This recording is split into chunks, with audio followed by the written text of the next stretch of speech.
Que el Señor les bendiga, hermanos. Bendito sea el nombre del Señor que nos permite estar una vez más en la casa del Señor. Quiero invitarlos a que vengamos a la palabra del Señor. Vamos a leer dos citas de la palabra. Una de ellas está en Hebreos 8:6.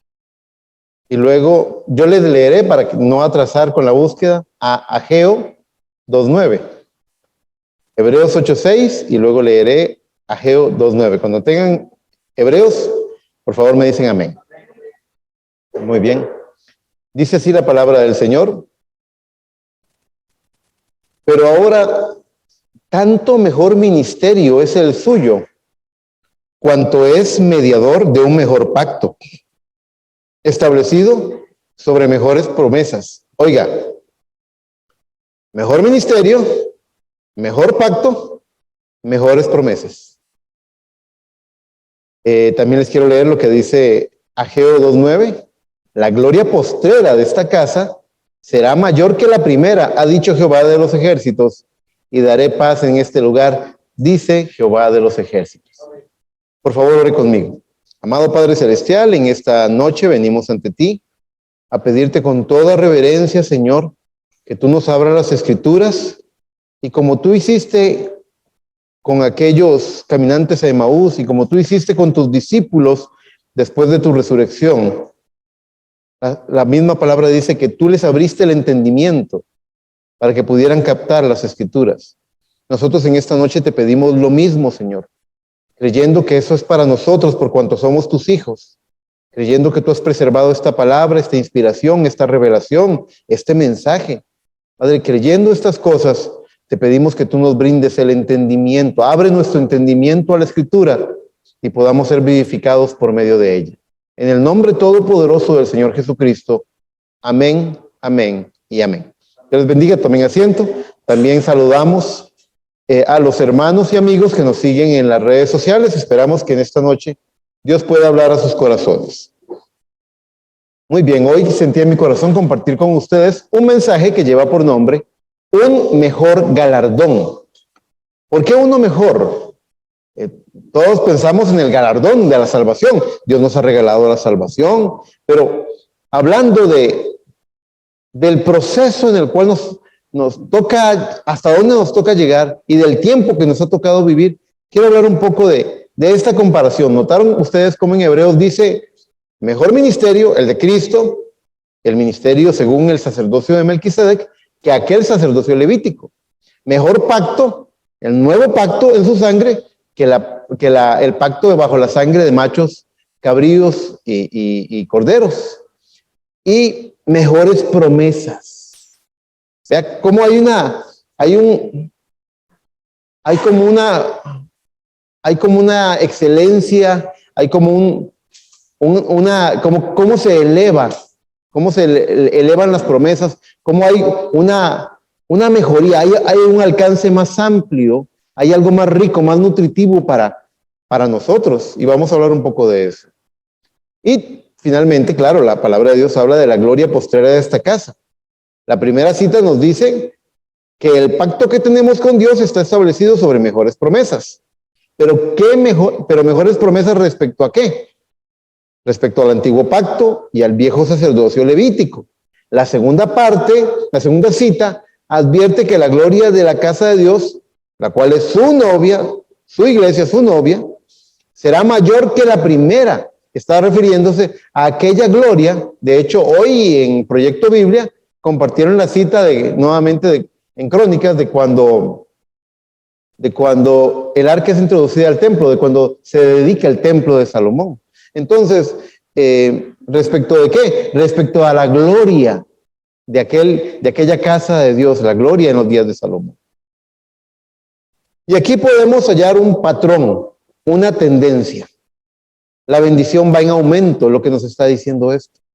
La bendición primera fue grande, la bendición postrera será más grande. Por eso hay textos como vea por ejemplo la escritura que nos dice en 1 Corintios 12:31, procurar los dones mejores. Está la profecía, hay diferentes tipos de dones, pero ahora Pablo dice, procurar los dones mejores, mas yo os muestro un camino aún más excelente. Y está hablando del amor divino. ¿Ve? Siempre hay algo a lo que Dios nos quiere llevar. Siempre hay un llamado a una vida más alta. Siempre hay un sube acá en nuestras vidas. Dios nos está elevando a nuevas alturas espirituales. Vayan conmigo a 2 de Corintios capítulo 3 para que ustedes vean cómo esta es una tendencia, un patrón bíblico, un patrón en las escrituras de que estas cosas van en aumento, de que estamos llamados a alcanzar una plenitud, un clímax. 2 de Corintios en el capítulo 3, leyendo del verso 7 al 10, vea cómo se expresa San Pablo respecto a la gloria del antiguo pacto mosaico con respecto al nuevo ministerio. Dice: y si el ministerio de muerte grabado con letras en piedras fue con gloria, tanto que los hijos de Israel no pudieron fijar la vista en el rostro de Moisés a causa de la gloria de su rostro, la cual había de perecer. ¿Cómo no será más bien con gloria el ministerio del Espíritu? ¿Dicen amén? Dice, ¿cómo no será más bien con gloria el ministerio del Espíritu? Porque si el ministerio de condenación fue con gloria, mucho más abundará en gloria el ministerio de justificación. Porque aún lo que fue glorioso no es glorioso en este respecto, en comparación con la gloria más eminente. ¿Ve? Mejores promesas, mayor bendición. Quiero que piensen en eso. Conforme vamos avanzando en la historia de la humanidad dentro de las escrituras, se van abordando temas más ricos, más profundos, se va revelando un misterio y se van alcanzando mayores promesas. ¿Cuál fue el gran tema del Antiguo Testamento? ¿Y cuál fue su clímax y culminación? Jesucristo, el Cordero de Dios. El Calvario es el centro de la Biblia. Hay un antes y un después de aquel día en el Calvario. Y muchísimas promesas fueron prometidas en el Antiguo Testamento respecto a un Mesías. Desde Génesis 3:15 y 16, donde se habla de la simiente de la mujer, hasta Isaías 9, donde se habla de que la Virgen concebiría. Hay una gran cantidad de promesas cuyo protagonista de esas promesas es Jesucristo. Una vez que Él muere en el Calvario, derrama su sangre y hace la obra redentora, empezamos a ver un nuevo acento en la historia. Hay una segunda parte en la historia y empieza a hablar no tanto del Redentor como del alcance de redención a los redimidos. Empieza a hablar de una obra, de una justificación por fe, de una santificación en el lavacro de la palabra, de un bautismo de fuego en el Espíritu Santo, de un nuevo nacimiento, y empieza a desarrollarse una obra que estaba escondida en el Antiguo Testamento, pero que empieza a desarrollarse más en el Nuevo. Hasta que llegamos a cosas tan ricas como la iglesia del Dios vivo, columna y baluarte de la verdad. Encontramos evidencia bíblica que dice: iglesia sin mancha y sin arruga, la que se ha preparado. Y hallamos cosas como que toda la creación está esperando algo, la manifestación gloriosa de los hijos de Dios. ¿Se dan cuenta? En el Antiguo Testamento el protagonista fue Él. Por consecuencia de la obra de Cristo en el Calvario, en el Nuevo Testamento, ahora ella es la que tiene un protagonismo en la historia. Ahora ella tiene algo que alcanzar. Hay una historia que tiene que hallar su culminación, su clímax. Muy bien. Pero vean cómo la bendición aumenta con la calidad de la promesa. En Mateo 13:16 tenemos un buen ejemplo de eso. En Mateo 13:16, Cristo está hablando con sus discípulos y les está haciendo una comparación y les dice: pero bienaventurados vuestros ojos porque ven y vuestros oídos porque oyen. Porque de cierto os digo que muchos profetas y justos desearon ver lo que veis y no lo vieron, y oír lo que oís y no lo oyeron. Allá, al otro lado del Calvario, al otro lado de la cruz, encontramos que los discípulos de Cristo tenían una mayor bendición que la de los profetas. Piensen en eso. Profetas que detuvieron el sol. Profetas que separaron las aguas del mar. Profetas que cerraron los cielos. Profetas que hicieron todo tipo de señales, que hicieron descender fuego del cielo. Profetas que hicieron señales y maravillas. No tuvieron, a pesar de esas hazañas de fe, no tuvieron tan rica bendición como los discípulos, porque ellos hubieran dado todo lo que tenían por tener lo que tuvieron los discípulos. Estar con Cristo y ver cumplir su ministerio.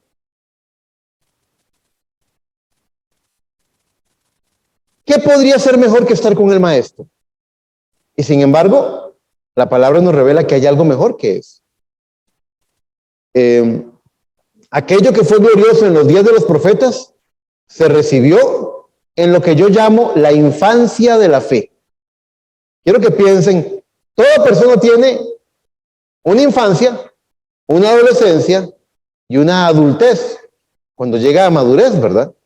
Bueno, esta novia, a lo largo de la historia de la humanidad, también pasó por una infancia, también pasó por una adolescencia y también debe llegar a madurez en el tiempo final. En el tiempo de la infancia de la fe, los profetas vinieron y fueron en la boca de Dios, fueron como un látigo, fueron un azote para el pecado. Pero luego vendría el tiempo en que Dios sobre nosotros, aquella columna de fuego, se convertiría en Dios con nosotros, condescendiendo. Dios con nosotros. ¿Cuál es la palabra que significa Dios con nosotros? Emmanuel. Como tu nombre, hermano Emmanuel. Como el nombre de ese tabernáculo. Tabernáculo Emmanuel. Dios con nosotros. Esa era la persona de Cristo. Era Dios con su pueblo. Ya no Dios sobre su pueblo, sino Dios en medio de su pueblo. Caminando con su pueblo. Hablando con su pueblo. Y aún quedaba una promesa más, algo más grande que eso. Aún quedaba una promesa, en promesa un tiempo de mayor gloria cuando Cristo dejó entrever en San Juan 14:15, si quiere leerlo, vaya, léalo. Y usted se va a dar cuenta de que había algo más grande que tener a Jesucristo a la par. Pareciera mentira, uno puede decir, no, yo no creo que haya algo mejor que tener a Jesucristo a la par, pero la palabra declara que hay algo mejor que tener a Cristo con nosotros. Dice San Juan 14:15, si me amáis, guardad mis mandamientos. Esto quiere decir que esto es para creyentes, ¿correcto? Este mensaje de esta noche no es para convencer a ningún incrédulo. Este mensaje de esta noche le está hablando directamente a los creyentes. Van a ver al final que esto es para los que han creído. Si me amáis, guardad mis mandamientos. Y yo rogaré al Padre y os dará otro consolador para que esté con vosotros para siempre. El Espíritu de verdad, el cual el mundo no puede recibir, porque no le ve ni le conoce. Pero vea el pero de Dios, dice, pero vosotros le conocéis. Yo me imagino a los discípulos diciendo, ¿le conocemos? ¿Cuándo? Pero vosotros le conocéis, porque mora con vosotros y estará en vosotros. No os dejaré huérfanos, dice. ¿Quién es el único que puede dejar huérfano a un hijo? El Padre, nadie más. El Padre que moraba en él. No os dejaré huérfanos, vendré a vosotros. Ya no con vosotros, sino en vosotros. Estaba anunciando el bautismo del Espíritu Santo, donde Dios moraría en el corazón del hombre. ¿Qué hay mejor que tener a Jesucristo a la par? Tener a Jesucristo adentro. ¿Qué hay mejor de que caminar con Jesús? Ser el tabernáculo viviente del Dios vivo. ¿Qué hay mejor que tener a Jesucristo y oírlo con voz audible? Es oír la voz del corazón dándote palabras de sabiduría, consejo, guianza. Y eso es mejor todavía. Él no se conformó con no se conformó con que nosotros fuéramos los acompañantes de Dios, sino que Él quería que nosotros fuéramos la encarnación de Dios. Dios hecho carne en nosotros, por medio de Jesucristo, por medio del bautismo del Espíritu Santo. ¿Dicen amén? ¿Lo creen? Muy bien. Dios iba a moverse una vez más cerca, cada vez más cerca, hasta morar dentro de sus hijos. La evidencia de una mayor bendición para los que conocieran a Dios por medio del bautismo de fuego, la hallamos en las palabras de Cristo a Tomás. Oiga lo que Cristo le dijo a Tomás. En Juan 20:29, Jesús le dijo, porque me has visto, Tomás, ¿creíste? Recuerde, Tomás era uno de esos discípulos que Cristo dijo, bienaventurados sois por lo que ven, por lo que veis y por lo que oís. Porque aquellos profetas desearon esto. Ustedes tienen lo que aquellos deseaban. La bendición de ustedes es mayor que la que ellos tuvieron. Pero Señor, ellos bajaron fuego del cielo. Sí, pero ellos no me tenían a mí a la par. No estaba yo encarnado caminando con ellos. Ellos me hubieran dado todo por eso. Yo era Dios sobre ellos, pero no era Dios con ellos. Ellos hubieran querido un pedacito de lo que ustedes tienen. Y ahora, Tomás, uno de los que oyó, bienaventurados sois, ahora Cristo le dice, porque me has visto, Tomás, ¿creísteis? Bienaventurados los que no vieron, más bienaventurados son los que sin ver creyeron. ¿Hay alguien en esa noche aquí que sin ver haya creído? ¿Ha creído usted? Resulta entonces que usted tiene una bendición más grande que la que tuvieron los discípulos. Una bendición añadida, una bendición más grande. ¿Por qué? Porque aquellos que tuvieron algo más que lo que tuvieron los profetas, no alcanzaron lo que nosotros estamos alcanzando. Más bienaventurados son los que sin ver creyeron. Así que vemos cómo está hablando de etapas. Y esas etapas tienen que ver mucho con el momento de vida en el que se encuentra la novia y obviamente cada uno de sus miembros. Considere por un momento, Tomás fue uno de los discípulos y por lo tanto él fue uno de esos más afortunados que los profetas. Por lo que vio y oyó. Y ahora Cristo dice, más bienaventurados los que sin ver creyeron. La palabra nos declara en Hebreos 11:39 al 40 dice, y todos estos, ¿quiénes son estos? Los profetas, los apóstoles, todos los del Antiguo Testamento, todos los que hicieron hazañas de fe, los que dormían en cuevas, los que fueron aserrados, los mártires, todos los de Hebreos 11, toda la galería de los héroes de la fe. Y todos estos, aunque alcanzaron buen testimonio mediante la fe, no recibieron lo prometido. ¿Por qué no? Dice el verso 40, proveyendo Dios alguna cosa mejor. Diga usted, una cosa mejor. Diga, una cosa mejor. Oiga, proveyendo Dios alguna cosa mejor. ¿Para quién dice? Para nosotros. Óigalo, dice que todos esos, aunque dieron buen testimonio, dice, no alcanzaron lo prometido, proveyendo Dios una cosa mejor para nosotros, para que ellos no fuesen perfeccionados aparte de nosotros. La palabra nos habla de mejores promesas. Creo que con lo que hemos hablado hasta ese momento sería indudable, habría que ser un incrédulo para no poder ver que la luz ha ido en aumento, la bendición ha ido en aumento, la promesa ha aumentado en calidad también.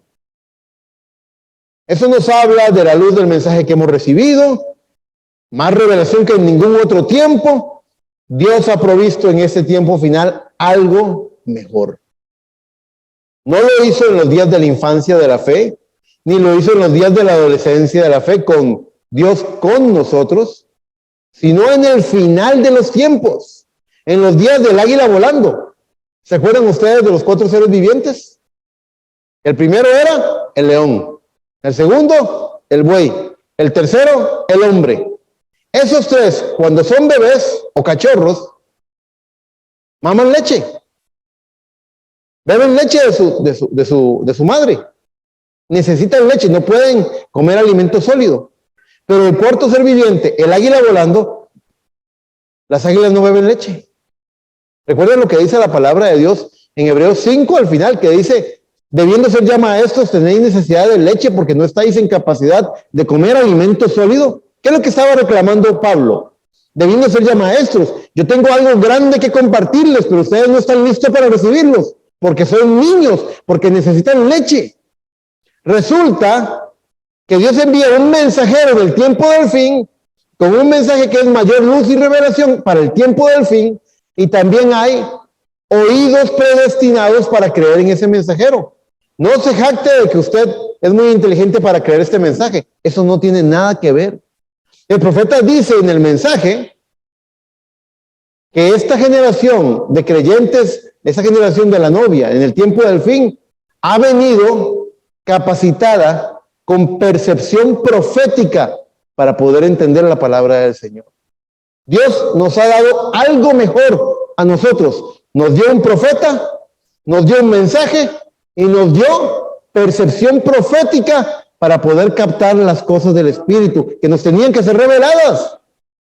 Dios ha hecho una obra maravillosa verdaderamente en este tiempo. Y solo los creyentes estarán gozando en eso. Algunos, por aquí les pasa, por aquí les entra, por aquí les sale. No entienden, como dicen en Costa Rica, no entienden ni papa. Pero el creyente sabe que esto es una verdad, de que la luz ha aumentado y que Dios no solamente envió un mensajero con un mensaje, sino que los receptores de este mensaje estaban preparados para poder creerlo, para recibirlo y para vivirlo. No estamos en los días del león, del leoncillo, el cachorro. No estamos en los días del buey, el ternero que bebe leche. No estamos en los días del hombre, el bebé que también tiene que beber leche cuando es un bebé. Estamos en los días del águila. Y en los días del águila, los aguiluchos comen, levantan sus picos y comen de pico a pico. La gran águila, Jehová de los ejércitos, Dios Todopoderoso, nos da de su pico. ¿Y qué es la boca de Dios? Un profeta. Y envió un profeta en el tiempo final con un mensaje profético. ¿Para qué? Para darnos a comer de pico a pico. Y mamá águila lo que hace es machacar la carne para que usted coma, para que usted pueda comer ese alimento sólido sin necesidad de beber leche. Bueno, no estamos en los días de la infancia de la fe, ni en los días de la adolescencia. Estamos en los días de la madurez, en los días de la adultez de esta fe. Una novia madura, una novia que ya se puede casar porque tiene la madurez para poder hacerlo. Y aquí entro a otro tema. Muchas veces cuando un padre está lidiando con un hijo que es niño todavía, debe muchas veces de disciplinarlo, debe de protegerlo de cosas que el niño no entiende. El niño no sabe por qué no puede jugar con fuego, el niño no sabe por qué no se puede sentar a ver cómo gira el tanque de la lavadora, el niño no entiende muchas cosas que son peligrosas para él y tiene que aprender a confiar. Su entendimiento no le alcanza para entender la explicación que papá o mamá le podrían dar. Solamente al niño pequeño se le habla en términos de pum, malo, duele, ayayay. O sea, así le hablan muchas veces a los niños para que puedan entender. Y el chiquito pequeño, que ya no es un bebé, pero tampoco es un adulto, dice, ayayay, duele. O sea, él está están hablando en una forma, en un nivel, condescienden al niño, en un nivel donde el niño diga, no voy a tocar eso. Y el niño tiene que confiar. No puede, el idioma no les alcanza para explicar mejor a ese niño. El niño tiene que confiar en ese idioma llano y simple de que su papá y su mamá los están cuidando. Pero luego llega a ser un joven y ya no es suficiente decirle ayayay, duele, malo. Ya eso es inútil, o sea, eso es insuficiente. Usted no puede tratar a un muchacho como a un niño. Y muchas veces los grandes problemas se dan que queremos seguir tratando a la persona como está, de la edad que estaba antes, cuando ya creció y ya maduró. O sea, uno tiene que tratar a la persona en el nivel en el que se encuentra. Y Dios quiere hablarle a esta novia en el nivel en que se debe encontrar. Dios ya no quiere chiquitos inmaduros, flojos. No, Dios quiere creyentes, de pelo en pecho, gente que de verdad está ejerciendo su fe en la palabra de Dios. Luego llega el tiempo cuando llega a ser un joven y ya no es suficiente tratarlo como un niño. Él debe ser aconsejado y ese padre quiere que su guianza tenga éxito. Si quiere que su guianza tenga éxito, debe acercarse más a su hijo. Debe fortalecer su vínculo, su relación con él. Si no, el joven simplemente va tomando distancia y llega a desobedecer a lo bueno que su padre le quiere dar. ¿Por qué? Porque no entiende, porque no ha habido la comunicación correcta. ¿Qué fue lo que hizo Dios cuando pasó de ser Dios sobre nosotros a ser Dios con nosotros? Se acercó. ¿Para qué? Él dijo, oísteis que fue dicho, no matarás. ¿Cuándo fue dicho no matarás en la Biblia? ¿Alguien puede decirme? Los mandamientos, las tablas de la ley, Moisés. Y en aquel tiempo, el pueblo dijo que no hable Dios con nosotros para que no muramos. Dios les mandó un telegrama, les mandó un memo, les mandó un WhatsApp. Se lo resumió. Esta gente no puede hablar conmigo, no maten. Y se quedaron con eso. Pero Cristo, cuando vino, magnificó la luz de la palabra, aumentó la revelación, aumentó el entendimiento y dijo: oísteis que fue dicho, no matarás, mas yo os digo que cualquiera que se enoje locamente con su hermano, es culpable de homicidio. Oísteis que fue dicho, no adulterarás, mas yo os digo que cualquier hombre que mira a una mujer y la codicia en su corazón, ya adulteró con ella. Vea cómo él trajo más luz. Eso es lo que hace un padre cuando ya el niño deja de ser niño. Ya no le dice, pum, duele, ayayay, malo. Deja de usar ese idioma. Y ahora le dice, hijo, venga, siéntese conmigo. ¿Por qué usted quiere andar con esas amistades? ¿Por qué usted quiere andar a esas horas de la noche? Déjeme contarle cómo es la vida. Permíteme ayudarte. Déjame compartirte esto. Tú eres todavía menor de edad. Todavía eres inexperto. Hay influencias. Hay cosas que pueden echar a perder tu vida. El Padre trata de acercarse. Eso fue lo que hizo Dios. Se acercó por medio de la persona de Cristo para que la gente pudiera entender mejor lo que quería decir la palabra. Ahora, cuando ya reveló lo que quería decir la palabra, hasta sus discípulos dijeron, ¿quién podrá ser salvo entonces? Y él dijo, y eso no es nada. Aún tengo muchas cosas que deciros, pero no las podéis sobrellevar. Imagínense.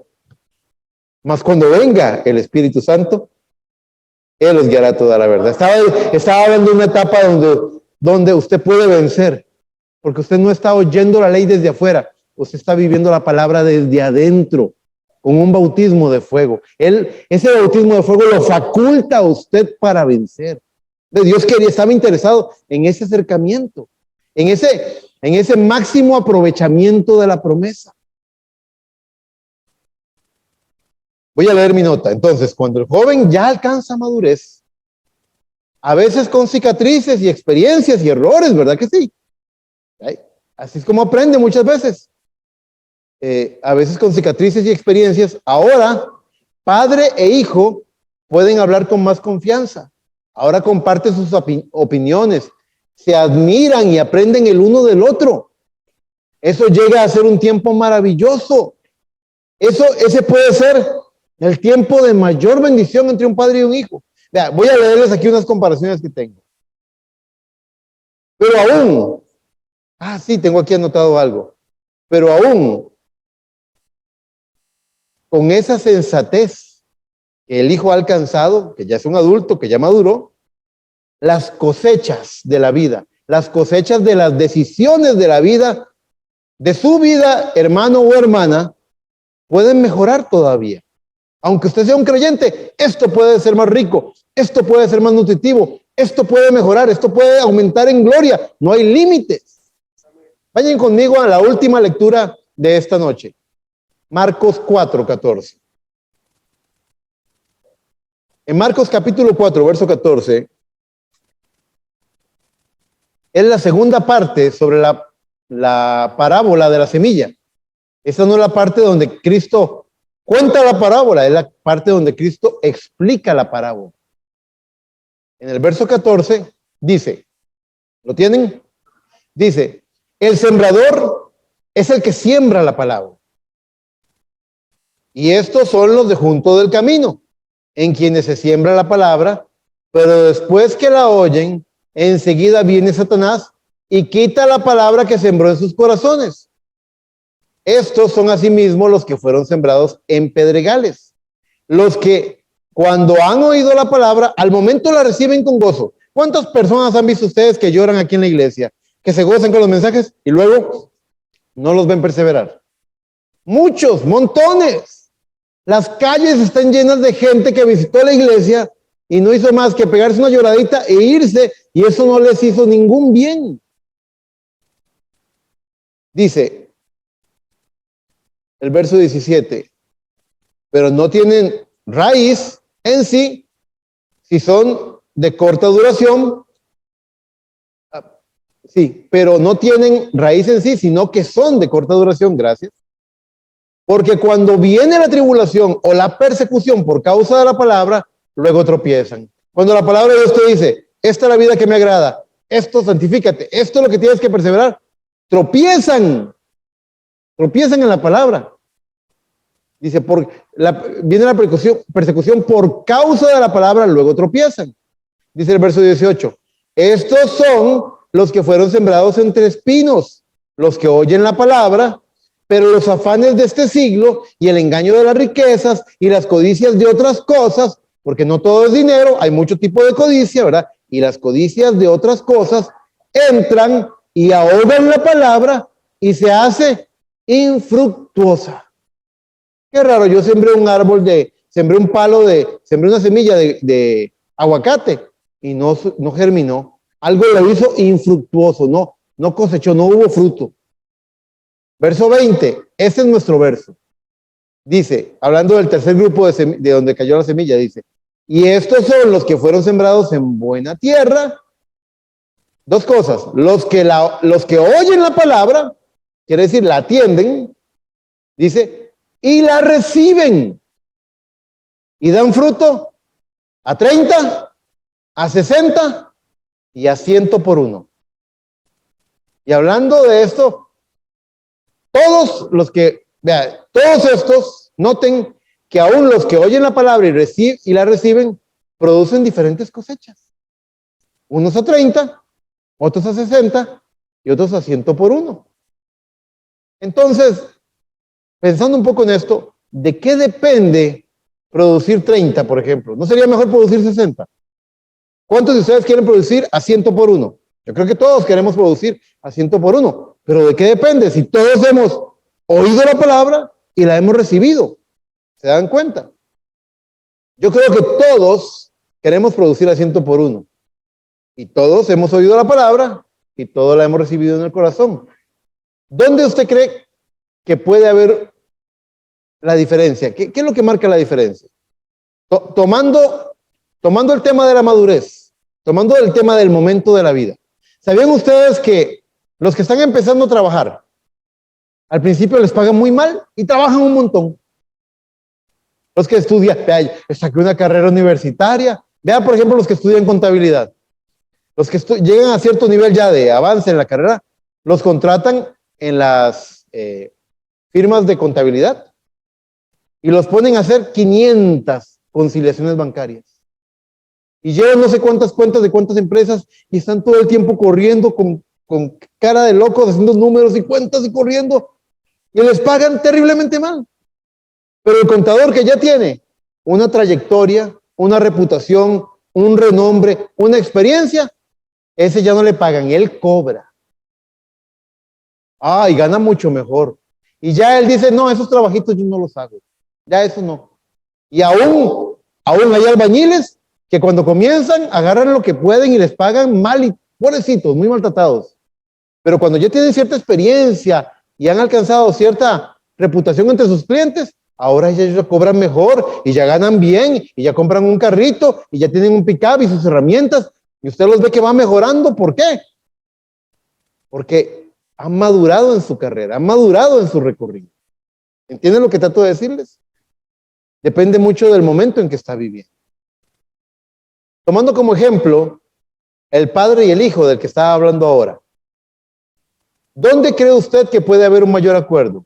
Entre un padre de 40 años con un hijo que está en sus 20, o en un padre de 50 años con un hijo que está en sus 30. ¿Dónde hay mejor similitud?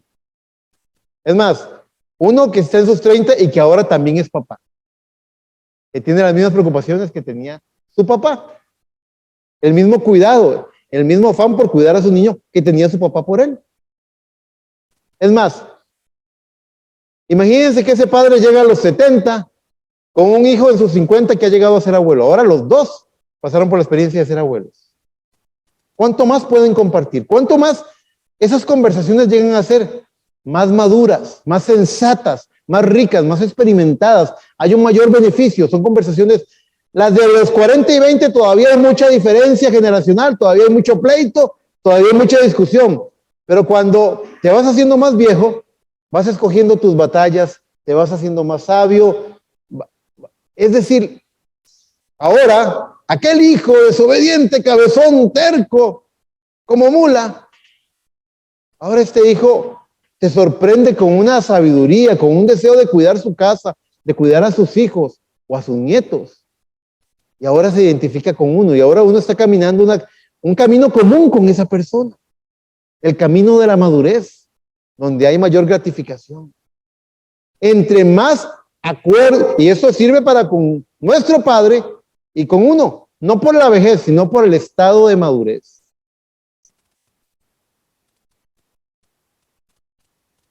Es más, entre más de acuerdo estés con el pensamiento de la palabra, entre más parecido sea tu pensamiento con el de Dios, cada promesa, cada paso y cada momento será de mayor bendición. Usted aprecia más, cuanto más te pareces a Dios, más bendición hay en su palabra, más bendición hay en su presencia. Si usted hoy ama más su congregación, ama más la palabra, ama más servirle a Él que ayer, usted se ha hecho un poco más sabio. Usted ha madurado en algo. Usted lo aprecia más ahora que hace años que usted decía, eso de que no lo dejan a uno venir como uno quiere y porque uno está sirviendo al Señor y esto y lo otro, ¿verdad? Y entramos como en esa época, como chiquillos. Pero cuando ya luego empezamos a sentir, yo me acuerdo cuando yo era jefe del banco, recuerdo un empleado, buen muchacho él, lo único que tenía es que le encantaba tatuarse y andaba con el pelo así, como si le hubiera explotado una bombeta en la cabeza. Él agarraba plastigel y se hacía picos acá y picos acá. Y me lo mandaron a mí a la oficina. Así que yo tenía que poner eso a raya. Y yo dije, vea, nosotros en el banco tenemos una imagen, nosotros representamos al banco.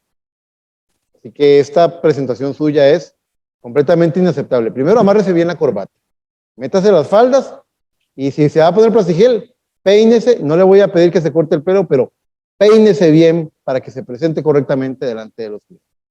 Al principio fue un gran tema, ¿verdad? Un drama para ese hombre hacer eso. Pero conforme pasó el tiempo y aprendió sobre planilla empresarial, y aprendió sobre crédito, y aprendió sobre análisis, y aprendió a hacer cierres, y fue ascendido en esto, y ganó puntos en esto, y fue promovido por esto. Y cuando él empezó a entender cómo él iba creciendo en su carrera bancaria, él empezó a madurar. Y él empezó a verse diferente. Así, su propia percepción cambió. Así muchos venimos y decimos, no estoy de acuerdo con ese pastor. Pero cuando esa palabra se haga viva en usted, cuando usted se enamore de la palabra, más bien usted le puede enseñar a ese pastor tal vez. Tal vez usted ha llegado a un nivel de, hermano, eso es tan cierto, vea, le voy a contar ese testimonio. Y su pastor va a decir, gloria a Dios, déjeme anotar eso. Qué testimonio más bonito. Usted está creciendo al nivel de Dios. Usted se ve en el espejo y ya no se ve. Ya no ve a aquel muchacho loco, aquella muchacha loca. Ahora usted está viendo. Alguien le dijo a usted que cuando mire esos ojos en el espejo, usted puede hallar a Jesucristo si se deja usar, si se rinde a Él. ¿Qué cosa más preciosa? Y usted empieza a anhelar ser más como Dios. Y usted empieza y usted dice, Dios me dio pies para caminar hacia su voluntad, en la dirección a su perfecta voluntad. Dios me dio voz no para decir tonterías, no para decir cosas vulgares. Dios me dio voz para alabar su nombre, para anunciar sus promesas. Dios me dio ojos, no para ver la desnudez y la inmoralidad. Dios me dio ojos para poder mirar la necesidad, mirar con amor, para poder ser Jesucristo para otros. Entre más de acuerdo estés con el pensamiento de la palabra, entre más parecido sea tu pensamiento con el de Dios, cada promesa, cada paso y cada momento será de mayor bendición. Es lo que nos dice Proverbios 4:18. Mas la senda de los justos es como la luz de la aurora, que va en aumento hasta que el día es perfecto. Cuando el sol de justicia, Cristo, esté en la parte más alta de nuestras vidas. Cuando Él tenga la preeminencia, el primer lugar. Cuando nuestro anhelo sea servirle y agradarle a Él, con todo, con nuestra conversación, con todo lo que hagamos. En ese momento empezamos a madurar. Fíjese que las patas de gallo no son tan malas cuando vienen acompañadas de sabiduría, cuando vienen premiadas por el fruto del esfuerzo, cuando hay alrededor un cerco de misericordia, de bondad, hay una bendición, un galardón que Dios te añade y te regala. Las canas no duelen tanto cuando son el fruto de la obediencia, del sacrificio, del esfuerzo. No hay dolor en eso. ¿Por qué? ¿Por qué, hermano Eri? ¿Por qué no le duelen las patas de gallo y las arrugas y las canas? Porque allá en la gloria, todo lo que hagamos, hay un cuerpo perfecto y joven que me está esperando. Porque yo le he creído completamente a Él. Y así, cada miembro de la novia de Cristo, quiero que sepan algo, poco antes de ser arrebatados en el rapto, cada miembro de la novia de Cristo habrá dado testimonio de haber vivido la vida de Cristo delante de todos y habrá alcanzado, fíjese que una cosecha, que las patas de 30, no de 60, de 100 por uno, cuando llegue a la plenitud, cuando la plenitud de la divinidad se exprese por medio de esta novia, cuando ella alcance su propósito en esta vida, y antes de irse, ella le habrá enseñado a este mundo lo que Dios puede hacer con hombres y mujeres que se rinden a su voluntad. Dios les bendiga.